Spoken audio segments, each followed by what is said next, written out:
Hello my dear friends, मैं हूं अनी और आप सब इस वक्त है ऑक्सीजन कॉर्नर में।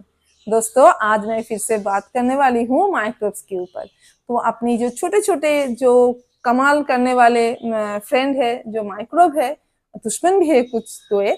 तो उन माइक्रोब को हमें हमारे उन माइक्रोब को चाहिए क्या, हमारे फ्रेंड्स को क्या चाहिए ताकि वो हमारे गार्डन में रहे। हम वो देंगे उनको, तो ही वो रहेंगे ना।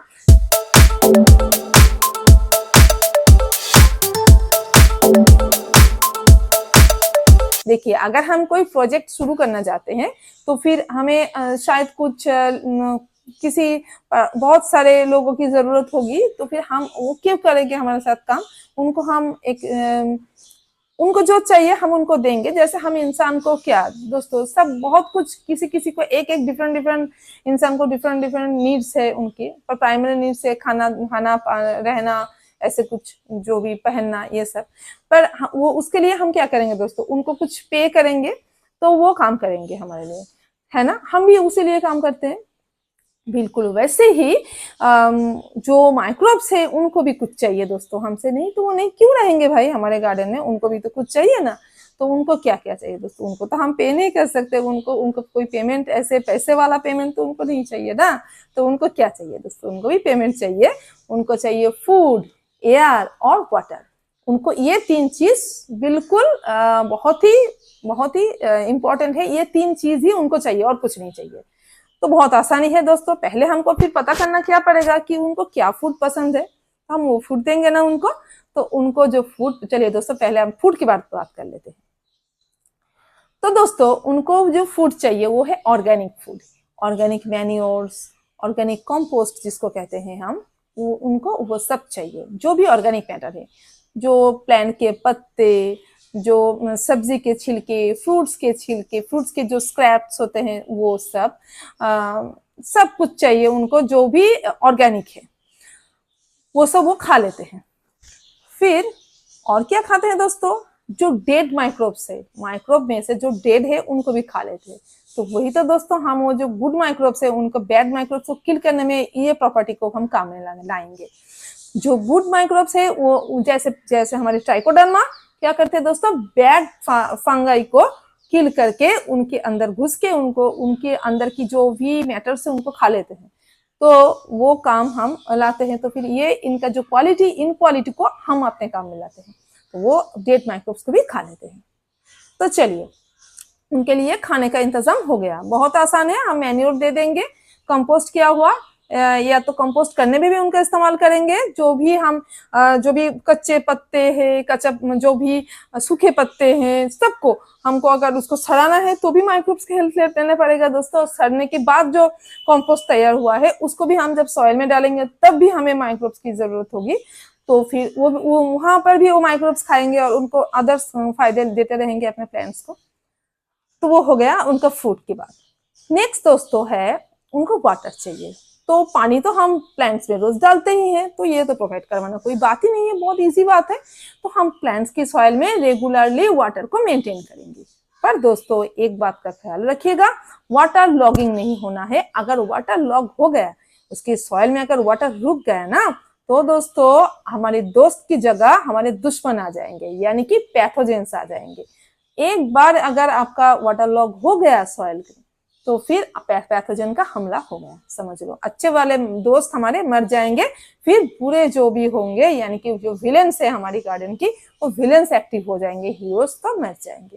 तो हमें दोस्तों हीरोज को बचाने के लिए क्या करना पड़ेगा, हमें वाटर तो देना है पर वाटर लॉग नहीं होने देना है, ठीक है।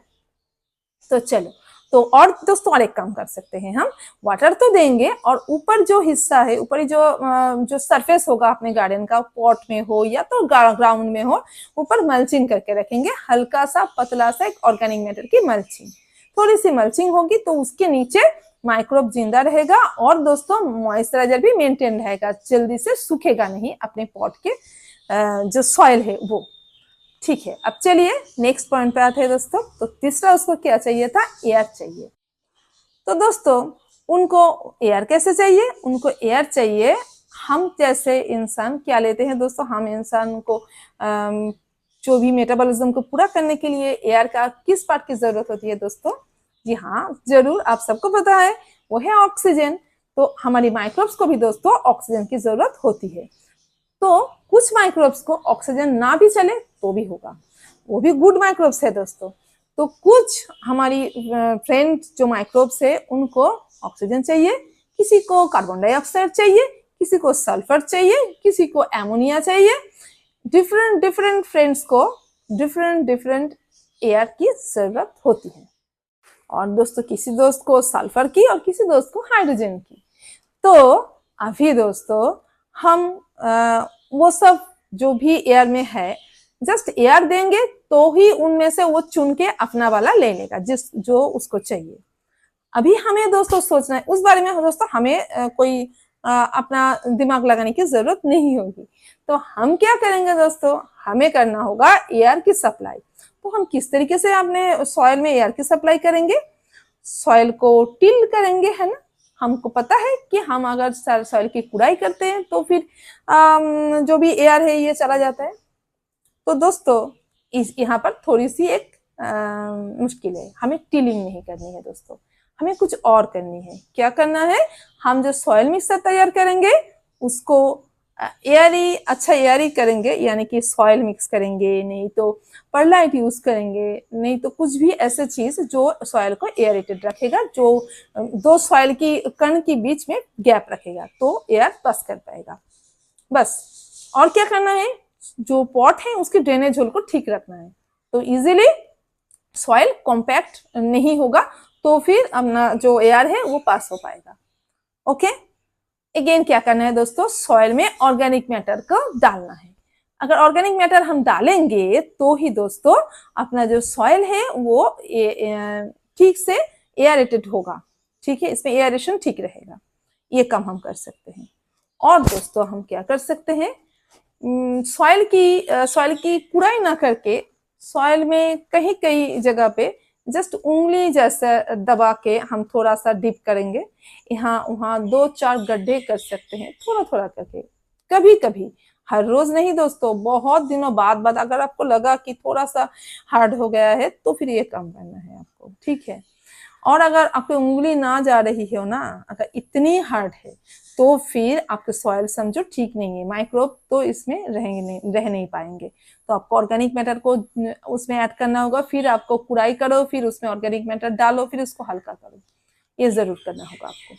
और दोस्तों बस हो गया, अभी इसका एयर का सप्लाई भी हो गया।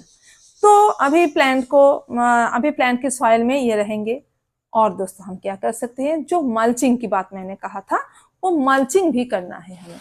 मल्चिंग हमें मैं बार बार ये कह रही हूँ कि मल्चिंग दोस्तों मस्ट है। मल्चिंग करेंगे तो अपना जो सॉइल है उसका जो कॉम्पैक्टनेस नहीं होगा। मैंने क्यों बोला ये बात, देखिए, अगर सॉइल कॉम्पैक्ट हो गया तो एयर नहीं पास कर पाएगा ना। तो क्यों नहीं कर पाएगा, देखिए अब समझिए एक बात को। तो उसमें हमें एक बात का नजर देना पड़ेगा। जैसे देखिए हमारे सॉइल की जो कण है, 1 कण, 2 कण, 3, 4, 5 ऐसे एक दूसरे के साथ ये रहता है, ठीक है। बीच में जो गैप होता है उस गैप से ही ना वो अपना प्लांट का रूट जाता है, एयर जाता है, ठीक है, पास होता है वहां से। तो फिर वही गैप अगर बंद हो जाए, कॉम्पैक्ट हो जाए सॉइल, तो डिफरेंट कारण से ये हो सकते हैं। तो उस बारे में मैं बाद में बात करूंगी। तो फिर अगर ऐसे हो गए तो फिर ये सॉइल के अंदर एयर नहीं रहेगा और फिर प्रॉब्लम आ जाएगी, अपने माइक्रोब्स के लिए भी प्रॉब्लम आ जाएगी, तो प्लांट के लिए भी प्रॉब्लम आ जाएगी, बैड एटमॉस्फेयर होगी और प्लांट भी खराब हो जाएंगे। तो फिर हमें उसके लिए ही दोस्तों मल्चिंग करना जरूरी है। मल्चिंग अगर हम करेंगे ना तो ऊपरी जो सरफेस है वो ठीक रहेगा, तो एयरेशन बरकरार रहेगा। तो एयरेशन के लिए भी मल्चिंग है, मस्ट है, मॉइस्चराइजर के लिए भी मल्चिंग मस्ट है। तो दोनों कारण से हमको मल्चिंग करना ही है। तो दोस्तों आप ये सब कीजिए और अपने प्लांट्स में, अपने पॉट में या तो गार्डन में आप अपने जो दोस्त माइक्रोब्स है उनको इनवाइट कीजिए। तो चलिए आज के लिए मेरा इतना ही था। नेक्स्ट पार्ट में मैं बात करूंगी अपने फ्रेंड माइक्रोब्स को क्या क्या नापसंद है, तो हम वो सब कम नहीं करेंगे। तो ये बहुत ही इंपॉर्टेंट है, वो भी बहुत इंपॉर्टेंट है, ये वाला भी और नेक्स्ट वाला भी। तो इसको देखने के बाद उस पार्ट को भी दोस्तों जरूर देखिएगा। तो आज की अगर टॉपिक सबको अच्छी लगी है तो फिर प्लीज लाइक कमेंट शेयर, और अपने जो अब तक अगर आपने सब्सक्राइब नहीं किया है तो फिर please subscribe my channel. Thank you, happy gardening, bye bye.